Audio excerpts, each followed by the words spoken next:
মাথা ঘুরে যাবে। দেখুন, মোহাম্মদ ইউনূস টাকা ফেরত দাও।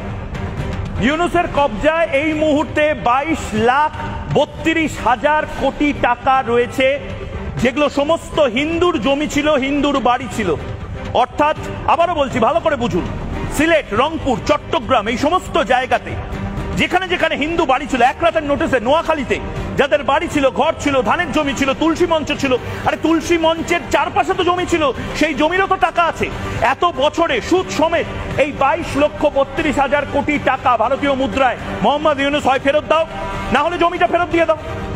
যে যে জায়গায় জমি হয়েছে, হয় ওই পোকায় কাটা পাকিস্তান, মোহাম্মদ ইউনূসের আগে মোহাম্মদ আলী জিন্নাকে পোকায় কাটা পাকিস্তান নাকি দেওয়া হয়েছিল, খপছাড়া খপছাড়া খপছাড়া। আমি খাপছাড়া খাপছাড়া পাকিস্তান বা ইস্ট বেঙ্গলের কথা বলছি না, কিন্তু ইস্ট বেঙ্গল বা ইস্ট বেঙ্গলের যারা সাপোর্টার, যারা আমার ভাই, আমার বোন, আমার কাকা, আমার দাদা, যাদের জমি এই মোহাম্মদ ইউনূসরা রেখে দিয়েছে, কেড়ে নিয়েছে, যাদের হাজার হাজার বিঘে জমি ছিল, আবারও বা যে কোনো পরিবারে বাঙালদের, সেই জমিগুলো ফেরত দাও, বা একটা ভূখণ্ড তুলে দাও, 4-5টা জেলা সমেত সেই জায়গাটা দাও বাংলাদেশের, যে জায়গাতে 20 লাখ একর জমি থাকবে।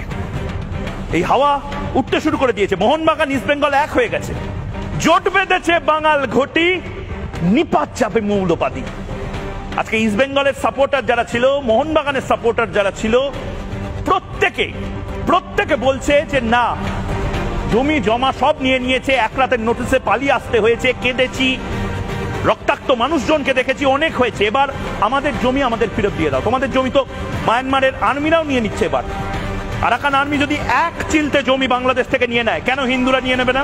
নিজেদের ফেলে আসা জমি এমন কোনো জমি নয় যে জমিতে অন্য পরের জায়গা, পরের জমিন, ঘর বানাইয়া আমি রই, আমি তো সে ঘরের মালিক নই। না, পরের জায়গায় তো তোমরা বসেছো, আমাদের জায়গাগুলো ফেরত দাও, যেগুলো 47-46 সালে নিয়ে নিয়েছো। ইস্ট বেঙ্গলের সাপোর্টাররা ঠিক কি বলছেন শুনুন। আমরা যেগুলো ছেড়ে এসেছি, আবার সময় এসেছে সেগুলো আবার আমাদের দখলে নেওয়ার, আমাদের জিনিস আমরা আবার নেবো, যা হয়ে যায় দেখে নেবো, আমরা হার মানতে শিখিনি। মনে হচ্ছে দরকার তো আছে, অনেক ক্ষতি করে চলে, এখনো রিসেন্টলি কিভাবে ক্ষতি হচ্ছে।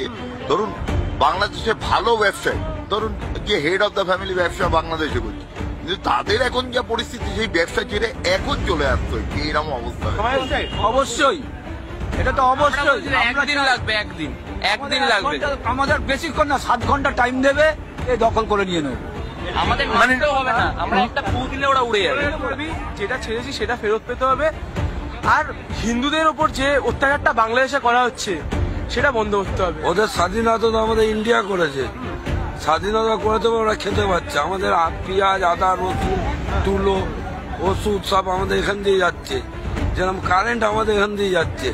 কারেন্ট অফ করে দিলে ওদের বড় বড় শহর অন্ধকার হয়ে যাবে। হ্যাঁ, নিশ্চয়ই বিরত নেওয়াটা উচিত। আর ওরা যে করছে, আমাদেরও তো এখানে কতদিন লোকে চুপ করে থাকবে, তার তো ব্যবস্থা একটা নেওয়া উচিত। যেভাবে শুরু হয়েছে আক্ষেপে গিয়ে সেটাই দাঁড়ায় যে মানে ফেরত চাই আমাদের, বা ফেরত লাগবে।